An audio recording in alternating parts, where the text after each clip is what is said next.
Brad, am I supposed to start talking? All right, I am supposed to start talking. I am Dave Ulmer, chair of the Wake County Libertarian Party. Some of you are new. I appreciate you coming out. Some of you are not regulars.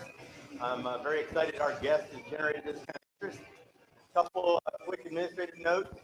Ken, who's taking my picture right now, has put together a really cool t-shirt for the LPNC. We have our convention coming up in August. That's of any interest to you. It's out in Lake Lure. It's going to be a lot of fun. And even if you can't come, you can still get a $12 t-shirt. Next week, as I warned some of you with a flyer, we will not be here. And that's a little different for us. We're trying to do three things that are a little different now. We're trying to do a volunteer event once a month to let people know we want to solve problems through private solutions, and so we're going to back that up with our own efforts. The other thing we're trying to do once a month is have a guest speaker, which we think is pretty exciting. And then the final, or the third thing we're going to try to do about once a month, once every 6 weeks, is go out in the community, use an observer event, and try to engage the community and say, hey, it's not just one or two libertarians here and there, 10, 15 of us, we all do believe in school choice, for example. So, and then the final note, if you have not met Owen Watson, who I don't see, oh, there he is.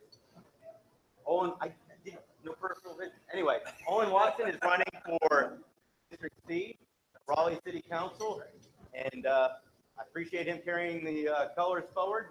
It's nonpartisan, but he is one of us. So if you have any inclination, I'm sure after meeting him, you will be inclined to donate to his campaign. With that said, John, the floor is yours. Thank you so much for coming. Thanks, Dave. It's a pleasure to be here. This is a very impressive gathering. When I used to be an active libertarian decades ago, we could never put together this many people, even in a city the size of St. Louis. So this is very impressive. And thank you for having me.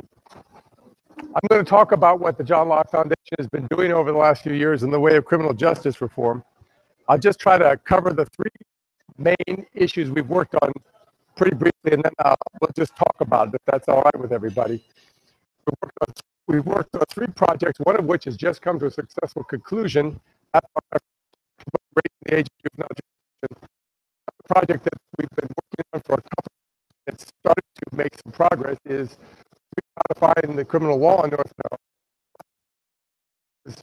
doing something about federal asset sharing under federal civil asset forfeiture laws in North Carolina. We're just sort of at the very beginning of that at a conceptual level. So starting with raise the age. North Carolina is now the only state which adult jurisdiction at the age of 16. North Carolina, all 16 and 17 adults are treated as adults for criminal justice purposes. We're the only state that does that.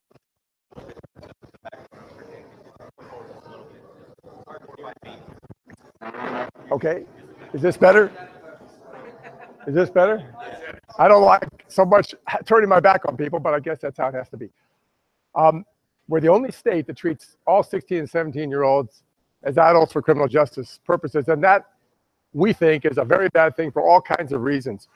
These young kids, well, they're not so young, but they do get abused both physically and sexually much more than older offenders in adult institutions. Once they've even been charged, subject to all kinds of collateral consequences, that makes it basically having a record, which makes it difficult for them to get loans, rent apartments, even if these collateral consequences happen. That happens to our young people, but doesn't happen to young people in other states because most states, almost all, set the age of juvenile jurisdiction at 18. A few who set it at 17, but in all of those, there's efforts to raise it to 18. I'm happy to report that in North Carolina, just the House has voted to pass a budget that was joint resolution that was worked on, and the Senate stuck into that Budget Act, raised the age proposal, which is almost identical to the one that we endorsed and that I wrote about in one of the papers that was just handed out. Just to finish some of the reasons why we think this is a great thing. It's not just better for these young offenders, it's better for all of us, because the evidence is just overwhelming that people who are processed through the juvenile system offend or reoffend at a much lower rate than people who are processed through the adult system. That means that the investment that the state makes now by building probably one juvenile center,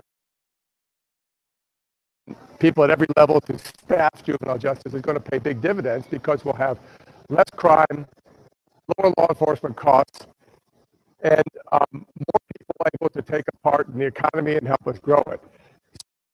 Juvenile justice. I'm celebrating because of that.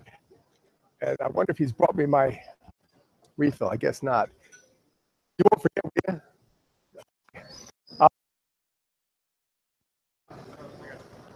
So moving on from juvenile justice to the title of the spotlight is mens rea reform, but it's really more than that.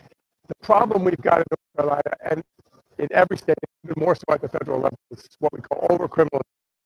There's far too much conduct that has been turned into crimes. There's so many things you can be arrested for, charged with, and convicted for, and do time for, things that shouldn't be crimes at all. Now, you all know that because you're libertarians, but most people don't. But that's not the only problem in North Carolina. The crimes have been created at such a rapid pace that nobody's paying attention to what they're doing. Chapter 14 of the General Statutes is the chapter that's supposed to deal with the criminal law. There's over 800 sections in that one chapter of the General Statutes, and hundreds of crimes are defined there. But there's hundreds more crimes scattered all through the rest of the General Statutes. I may be wrong about the number, but I think 143 chapters of the General Statutes contain at least one crime. And that's not even the end of the story. All through the General Statutes are these catch-all provisions that empower agencies, licensing boards, local authorities to create crimes. And those crimes appear nowhere in the General Statutes. If you want to find out what's a crime, you have to go to other compilations like the Administrative Code. It's literally what's a crime in North Carolina. These crimes don't have mens rea. Mens rea means mind. Traditionally, under Anglo-American law, you can't be convicted of a crime unless they can show both that you committed a guilty act and that you did so with some level of criminal intent or criminal knowledge. That's why we speak of premeditated murder. The premeditation part is the mental element, the mens rea element of that particular crime. But in North Carolina, most of these new crimes are created without even stating what the mens rea element is, if any. That doesn't necessarily mean you can be convicted without there being any mental state requirement, but it often is the case, and that the courts have to work it out. So the crimes are improperly or incompletely defined. There's far too many of them. The way they're recorded is chaotic and confusing, and nobody can understand how to find out what the crime. Some crimes have already been declared unconstitutional. Crimes are never enforced or haven't been for many, many years. It's a mess. So we've proposed 3 ways to solve this problem. The first, completely recodify the criminal law in North Carolina. This will be a huge undertaking. It means and what we've proposed is the creation of a commission that would be under the auspices of the Chief Justice of the North Carolina Supreme Court. And to explain why, let me back up and say, the Chief Justice convened a commission a couple of years ago to look at other aspects of criminal justice reform, including raising the age of juvenile jurisdiction. And it was the commission that he convened at that time that came up with the proposal that's just now passed our legislature. So those people in the administrative office of the courts know how to do it, and they do it well. That's why we want it to be under his auspices. Representatives from all the various if you'll forgive me from using a word that some people like stakeholders, we said it has to include people from law enforcement, from the district attorneys. It's got to include people from the defense bar. It's got to include victims' rights advocates. Obviously, there's going to have to be representatives from both houses of the legislature and all the various levels of the courts. Probably there'll be 20 to 24 members of this commission. And we think over the course of a couple of years, they'll be able to do this big job, which is combing through the general statutes to find out every crime, insisting that all the agencies and licensing boards that have been given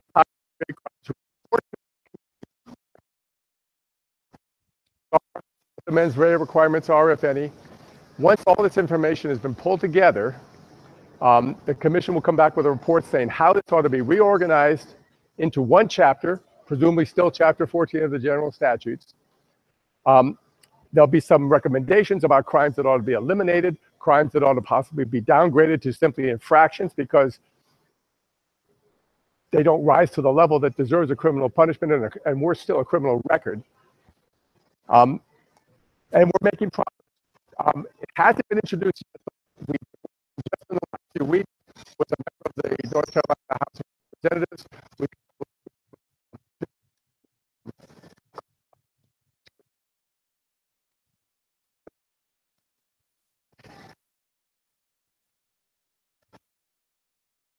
Things go, I've learned. Even if it doesn't happen this session, maybe it could happen next session or the one thereafter. You've got to be patient. We first published on raising the age of juvenile jurisdiction back in 2012, I think, long before I came here. And other people were advocating for raising the age even before that. So it takes time, but it can happen. The last thing I want to talk about is civil asset forfeiture. You don't know what that is. This is when the police take your property without charging you with a crime, and they keep it unless you go to the expense and effort of hiring a lawyer to prove that you didn't use it for committing a crime, that you didn't, it wasn't the proceeds of the crime, it wasn't associated with the crime. This has been called a blight on jurisprudence, and it is. It's absolutely violates people's due process, and worse still, it perverts the law into their prey. So it's very corrupt, it's very bad. I'm proud, one of the things I'm most proud about living in North Carolina is that we're the state with the best record on this. There's hardly any civil asset forfeiture in North Carolina. And the reasons are, firstly, that the state legislature hasn't authorized it, but it's also because we have certain institutional protections in our government in this state that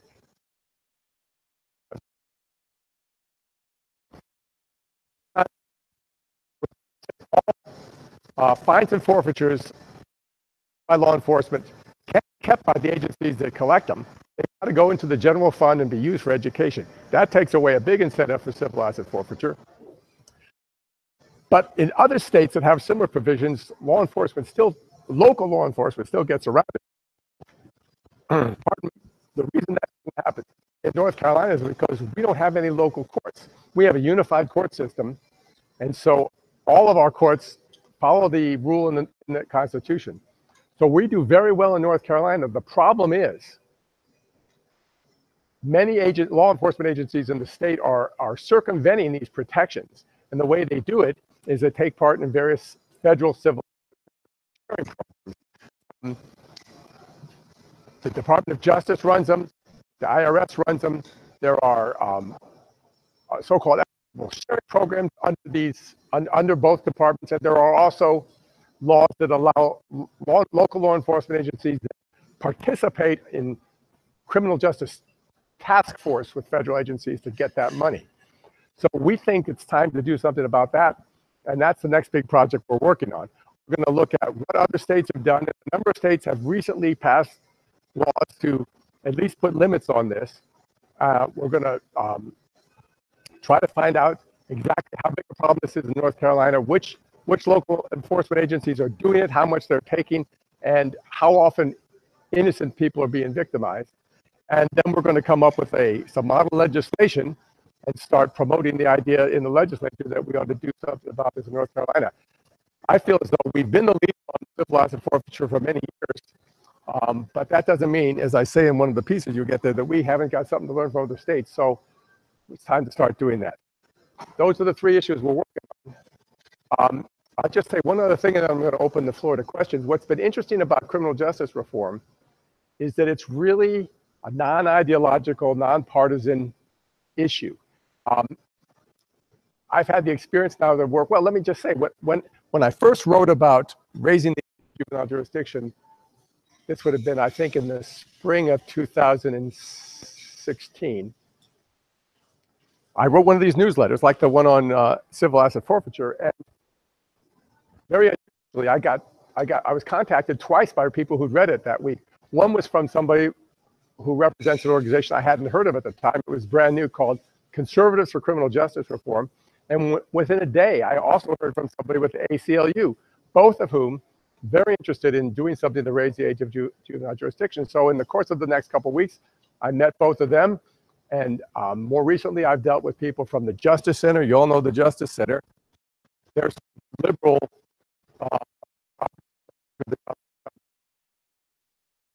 not friendly, work together on this issue because it's just wrong. Civil asset forfeiture, it's just wrong. State of the criminal code, it's just wrong. You don't have to be a libertarian or conservative or a liberal to see that these things are wrong. And it is true of every group on the left. Some of them won't work with us, but I've been gratified that how many will. Even in a time like this when there's so much polarization and bad feeling. So that's what I'm doing. I don't have anything more to say in the way of introductory remarks. I'll just take questions. Yes, sir. Civil asset forfeiture. North Carolina will often participate with the federal government in order to recoup.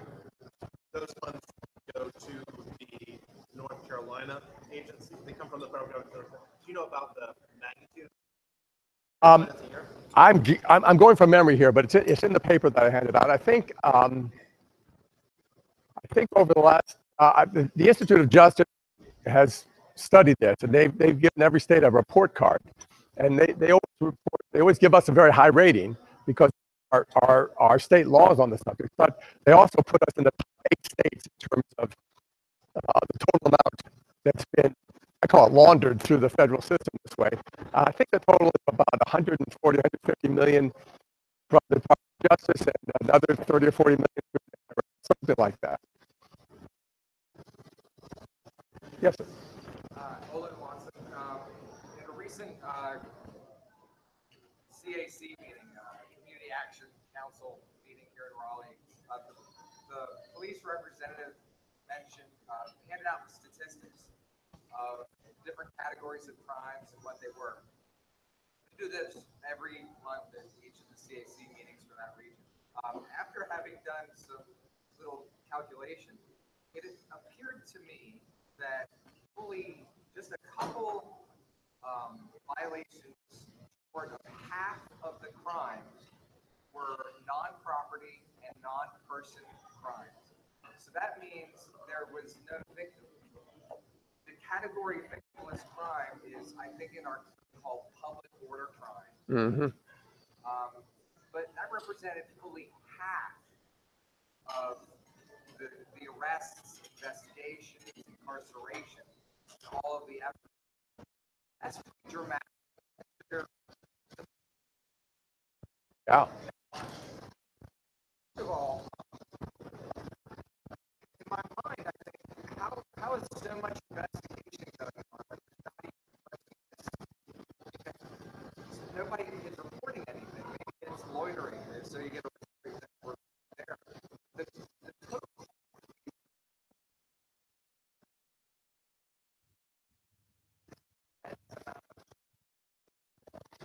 Well,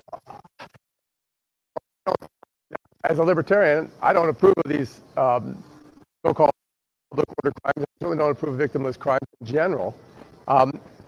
In one of the spotlights I handed out to this point, and the way I look at it is this: I think that I think I put all this down to the rise of the regulatory state. this really changed the nature of criminal law in this country and all over the Western world, really.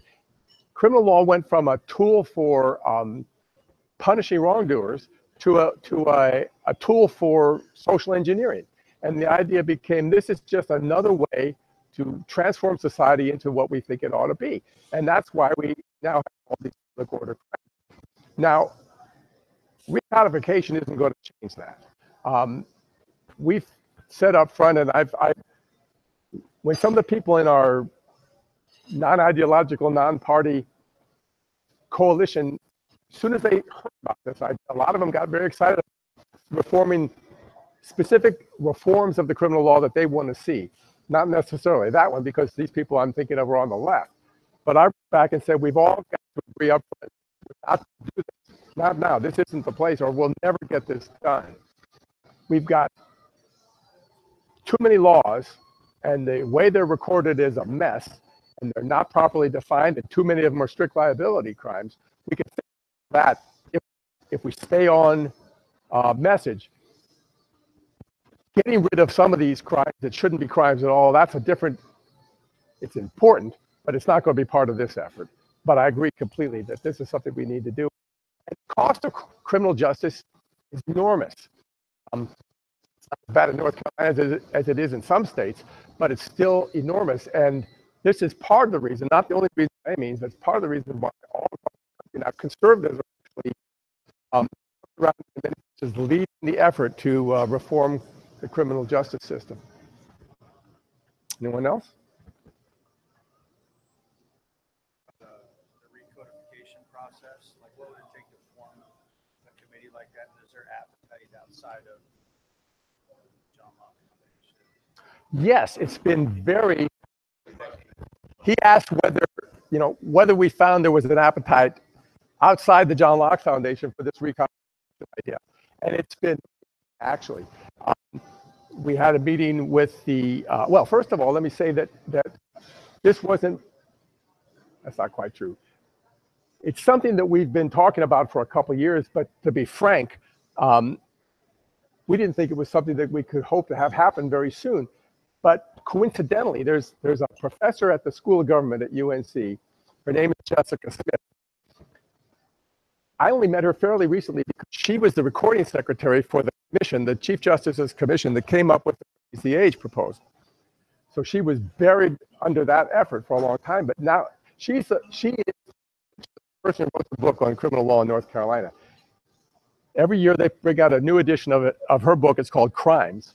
It's about 800 pages, and it just deals with all the major crimes that are frequently enforced. It sits on the desk of every judge and magistrate in the state. It's in the squad car of every police officer, because that's what they go to when they want to know about the crime. So she knows all about crimes, independently of our thinking, as far as I know. She on her own came up with the idea that we need to do something about recodification. She wrote a white paper to that effect. She hadn't distributed it to anybody. She came and saw us, and we talked about it and made some suggestions, including doing something about mens rea, and especially doing something about all these regulatory crimes, which wasn't in her original proposal. But she agreed that those were good ideas. She incorporated them into the white paper. Since then, we've been going along with some other people, Conservatives for Criminal Justice Reform, and some people on the left. And we've met with the lieutenant governors,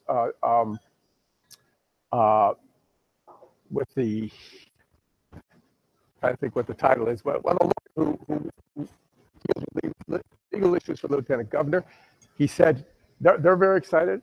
We've got, as I said, we've got people in the legislature who are interested in this, so much so that they've actually asked us to help them draft a bill that would make this happen.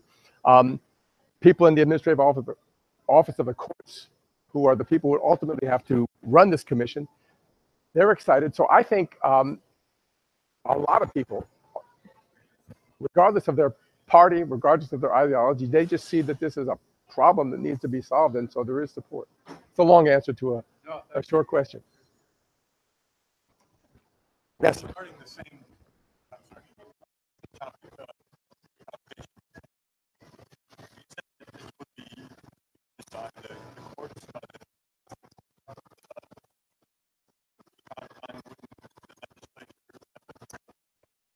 Well, ultimately, it's up to the legislature to do it. But for all kinds of reasons, we think, and I think most of them, they're not the right people to actually put this together. They don't have the attention span, they don't have the expertise, they don't have the motivation. So I think an independent commission that is run under the Chief Justice's is a better way. They can quietly go about this monumental task of meticulously going through the entire body of the criminal law and figuring out where there's duplications, figuring out where there's contradictions, working it all out, putting it together. Then once that proposal has been finished, that's when they'll take it back to the General Assembly and they'll look at it. They surely will make changes. They aren't going to do everything. They make changes to what we propose with regard to raise the age as well. But I think that's the process that we have to go through to get it done. This is off topic, but the organization for issues starting along conventions, customer misconduct. Short answer is no.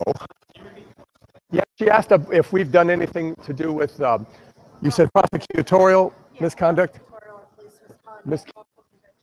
Wrongful convictions, police misconduct, these kinds of problems. And the short answer is no.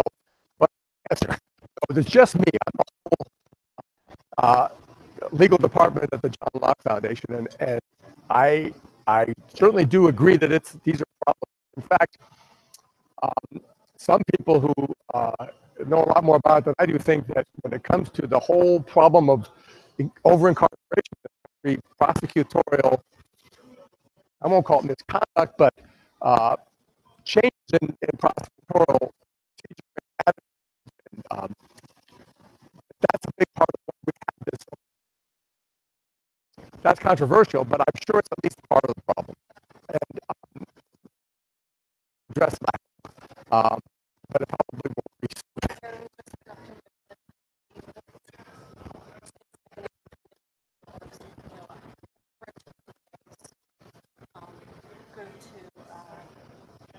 To review cases that are questionable to see Well, I'd be very interested in learning more about this. Yeah. I handed out some cards. If you know something. and I work for So if you would just write to me at the email address. I'm sure it's in all these documents, and we can talk about this some more because it sounds very interesting.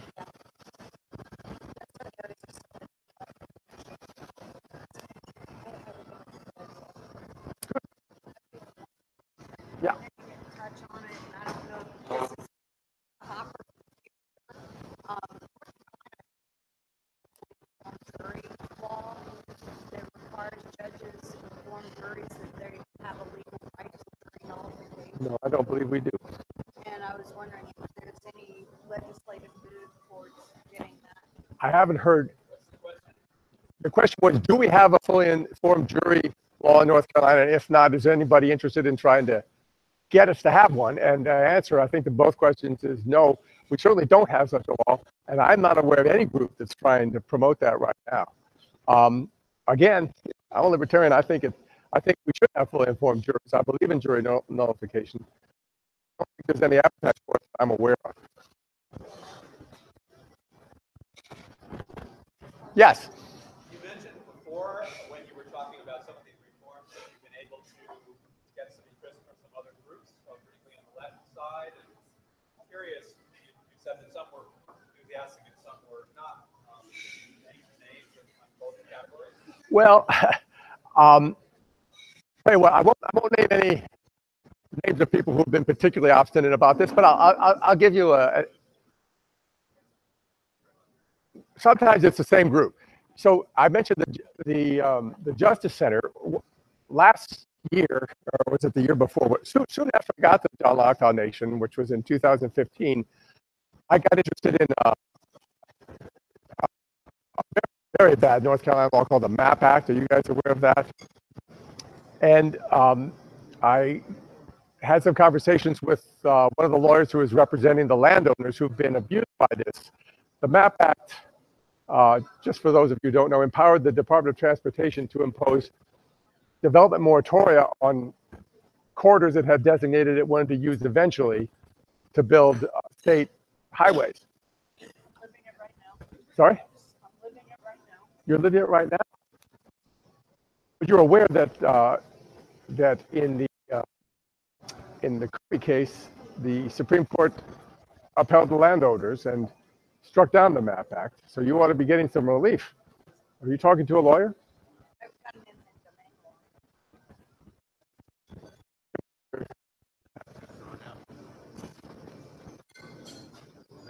The map act said, hey, this is by 4 years. I don't want to, Okay. let's put it this way. They've had my property in limbo since 2000. So you know how bad this is and how unfair and what an abuse of property rights it is. When this case bounced around the courts for years and years, but eventually it finally made its way to the Supreme Court for a final showdown. And I filed an amicus brief on behalf of the John Locke Foundation in favor, supporting the landowners. I got the bill from the court one day. It just appeared on my desk. And because you have to pay a little bit for printing and things. And there were 2 envelopes. I opened them both before I realized that the 2 envelopes had been stuck together, and the second one was actually the bill that had been meant to go to somebody at the Justice Center who had also done an amicus brief in the same case, on the same side, by the way. We were on the same side. So I sent it back to her with a note that said, I think it's great that we were on the same side on this. Let's have lunch. And we did. And that was very nice. And I said, I hope we can work together on other issues. Not too long thereafter, a colleague of mine who works on regulatory issues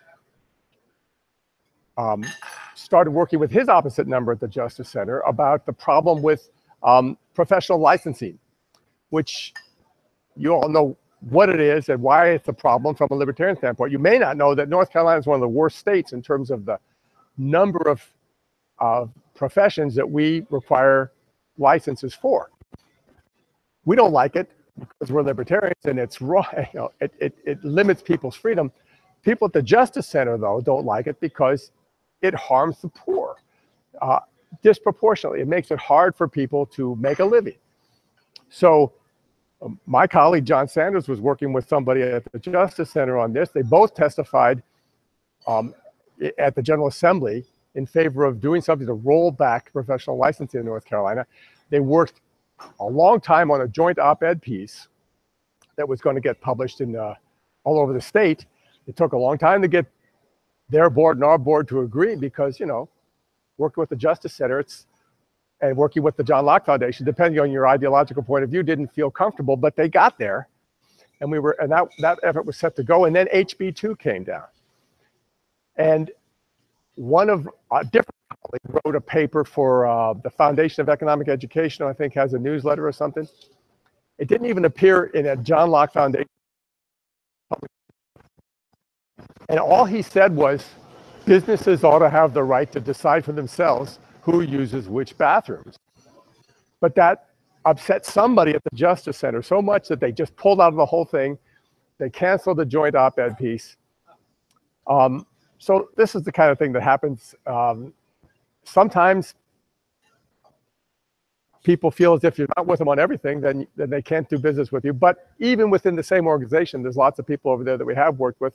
And even after that little blow up over HB2, I've been working with them on raising the age, and I expect to work with them on recodification as well. Yes. So you mentioned, at the start of your talk about, these public order laws and how they're, came into existence as a form of social engineering. But there's also a profit to them as well. Like the state obviously makes a lot of money off of these small infractions. So like when you're, presenting these solutions, like the commission, to look over these laws, like how are you going to address that with the states who are, they make money off those little fines? Well, as I said at the beginning, we're fortunate in North Carolina in that that incentive isn't here under state law, because any fines that you collect aren't going to end up. the agency that makes the arrest or hands out the citation isn't going to collect that money. Where does it go? Well, it goes to the general fund, and it's earmarked for public education. So that's where it goes. That's not to say there's no incentive, but we're not subject to the kind of predatory policing. I don't think we have anything like what's been going on in places like Ferguson, Missouri, where, you know, a substantial part, there's worse towns in Texas I know of, where a substantial portion of the municipal budget is paid for simply by handing out citations. So we're not there. And I think, I hope that because of these protections built into our system, we won't ever be there. Although, I'll piggyback on that. I have heard the comment back that they then have to fill that education budget. There are handfuls that are too lazy to figure out where that money would come from. Yeah. As they continue to cut taxes, which I'm all for cutting the taxes. But Yeah. the argument is, well, then we would have to go find new money from somewhere else. Well, I don't know. I mean, I'm sure it must be a factor in various people's minds. How could it not be? I don't know that there's a solution, that I have a solution to that, but at least it's not, you don't have a police chief or a mayor telling the officers, we need more fine revenue this month. So that's something. To her point also, someone has to process the paperwork, that's a job. If it's big enough for the guy ends up at night in jail, that's another job. It's all related to state government jobs also, right? Yes, it is. And of course, all those groups, you know, I'm sure that they are all interest groups that are pushing for, it's just part of why it's tough to get criminal justice reform, because there are a lot of entrenched special interests. There's the whole prison industry is one, but that's significant. But it's also the case that people in the state legislature, North Carolinians don't want to see their taxes go up. There's pushback, not just ideological pushback, not just philosophical pushback, but just people don't like the legislature to spend money. So there's always that working the other way. We wouldn't have many jobs, government jobs, majority of government, less fines, less prison people, less government people, you know, having. Yeah, part of the problem with it, it's always, Well, there's one issue that I know of several counties, their main employer is the prison. right, that's right. Hyde County, their main employer That's right. is the prison. I mean, No, this is you going, go to Rose Hill, their main employer, you're either in the chicken coop or to the prison. this is, I think you're right. This is going to become a bigger issue as the years go by, if we're successful in doing something about overcriminalization, if we're successful with raise the age, if predictions of all the experts come true, there's going to be less crime.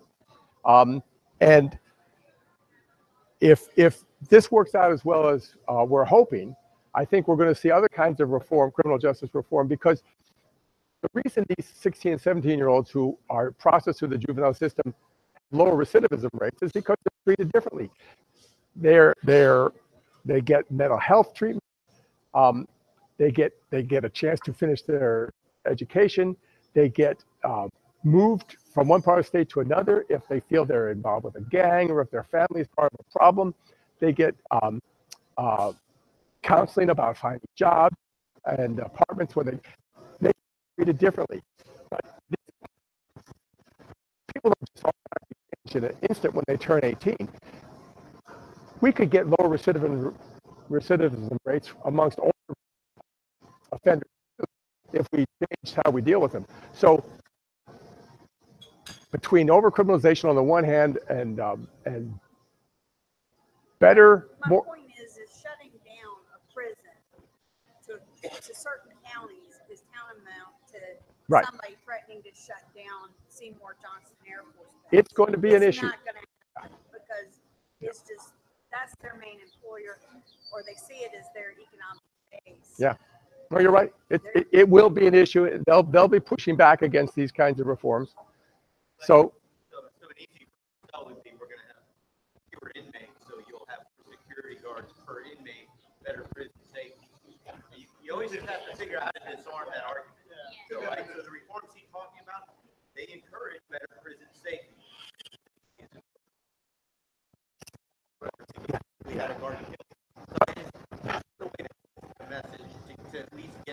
part of it through. But they're not fools. They know. Well, I mean, they know, but I mean, if you slow the pain down, and you can always do the pay raises and other things. You can't open. I agree with you. You can't open. We're going to shut your prison down tomorrow. But this last year involved, because of Raise the Age, I've spent a fair amount of time, not a lot of time, but a little bit of time in the state legislature, and it's so ugly. I don't ever want to do that again, but I guess I will. But it all comes down to money in the end.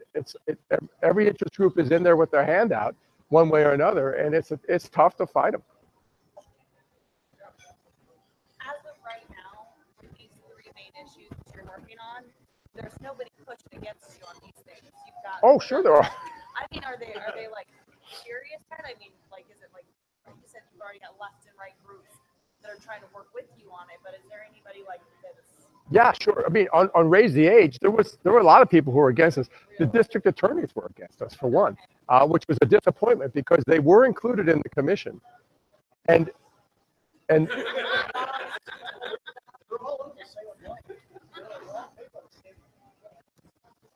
they had signed off. They had signed off on the original proposal, which was to raise the age for all misdemeanors and to raise the age for the low-level felonies, but to only raise it to felonies in classes A through E, which are the worst so-called violent felonies. It's all in the paper there. It's not quite that simple, but that was the compromise that was agreed to, that we thought the DAs had signed off on. But later on, when it reached the state legislature, they changed the position and they wanted other things.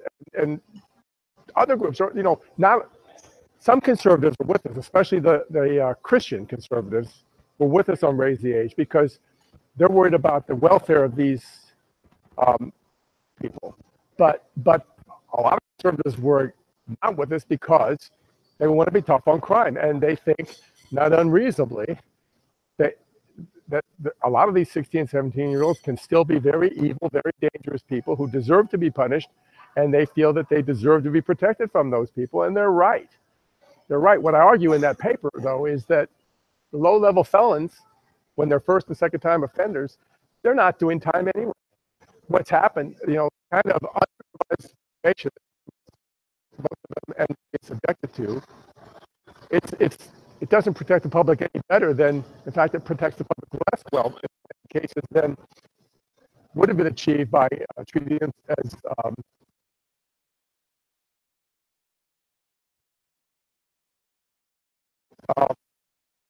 the other kinds of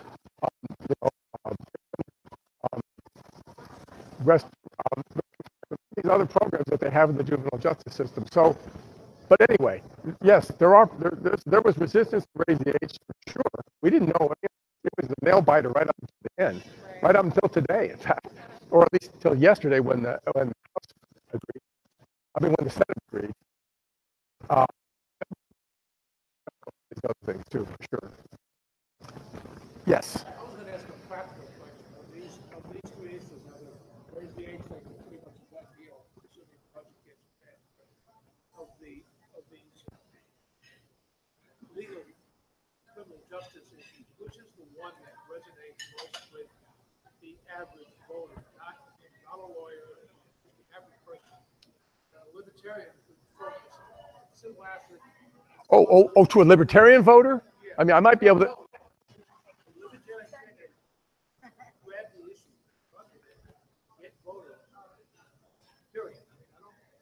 I think your guess would be absolutely as good as mine. I just don't know what goes through the mind of the average voter. But I'll say this, my wife was very pleased about this idea of raising the age of juvenile jurisdiction. And she's not a libertarian, and she's not really interested in politics, but she thought this sounded like a good idea. Yeah.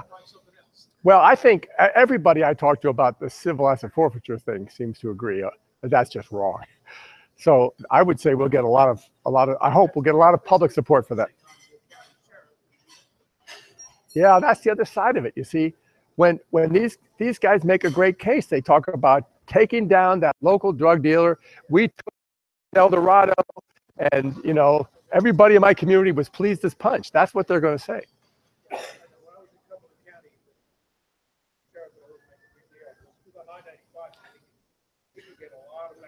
Yeah, yeah. And I mean, nobody likes drug dealers. Yes, sir. I have a comment and a question. I went to the auction where they sold off these drug dealers. Yeah. Colorados. There were no Colorados there. There were Chevys. They're not getting a kingpin. They're getting a low-level guys. Oh, yeah. It's useless. They're done. My question was about in the provision for raising the age. Is there a provision there for the judge to move that to the regular courts where it is a serious offense? Very good question. Excellent question. Yes, there is. In fact, the law as it stood, and in fact as it still stands today, says right now it's still the case that kids up till the age of 15 are processed through the juvenile system. However, the law says if there's probable cause that they committed, they're automatically transferred to adult jurisdiction. That's how now for 12 through 15-year-olds. In addition, if the judge who is presiding over the case feels there's probable cause to transfer them, and the district attorney can recommend that to the judge if the district attorney thinks that's what ought to happen. So that's how it was already. And if the legislature had done what I thought they ought to do, which is simply make a small change, is simply raise the age at which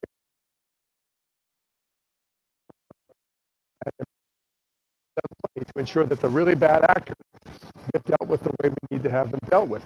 However, that's what people were objecting to. So in addition to that, people who commit not just Class A felonies, but anything, the way it's turned out, it's Class A through G. Class A through G felonies.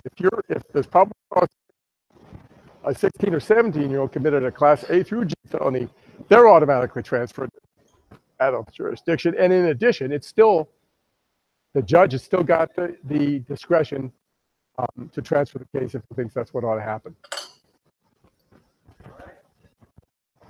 We're done? Round of applause. So one of the other things we worked on locally recently was, we didn't win, didn't happen, but it might in the next session, was raising the barrel limit. So your craft brewers, you know, you don't need to explain it to this group. This group knows it well. I'm sure not. There and your shirt, and I have a few more of these. If somebody else is new to the group would like one, so that's, that's your great gift for the day. I thought about bringing it. Thank you. I've written about this several times, and if you go to the John Locke website and you click on my... I've probably read 9 articles between, trust me. We all know this issue. It was something we worked on. We had the shirt, we had the beer. I probably have read a couple of your articles on this, because it's something we cared about as a group. It's one I take a personal interest in. Fantastic. I appreciate you coming out. My only closing notes real quick is, remember, there are things that have been brought up here that we can use as issues to kind of pull off Democrats along criminal justice reform and young people, and then conservatives that claim they at least want to save money. So remember, I mean, there's a way to, you got to work on the message, but, this is why we do this. It's educational. You think about it, and we're trying to change the system. So thanks for coming out. It's a pleasure. Thank you for having me. Nice to meet you. Thanks, everyone.